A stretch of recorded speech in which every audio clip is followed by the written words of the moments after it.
La calor era al·lucinant. La pluja queia pesadament, acarnissant-s'hi. Va sentir que tenia un mal de cap insuportable. Se'n va anar al dispensari. «Això no és res», digué el metge. «Preneu-vos aquests comprimits». Li'n va donar 3. Se'ls va prendre. La calor continuava, sòlida i exacta. La pluja també, persistent. El mal de cap augmentava. Va tornar al dispensari. «De seguida ho solucionarem», afirmà el metge. «Ara tombeu-vos cap allà».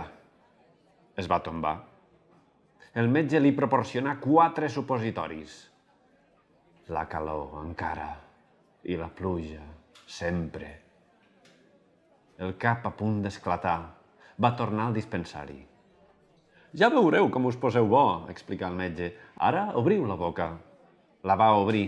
El metge li extragué immediatament 2 molars i un caní. La calor era realment al·lucinant. La pluja era un espai líquid. El mal de cap li envaïa tot el cos. Va anar al dispensari, un cop més. «Així, com va la cosa?», demanà el metge.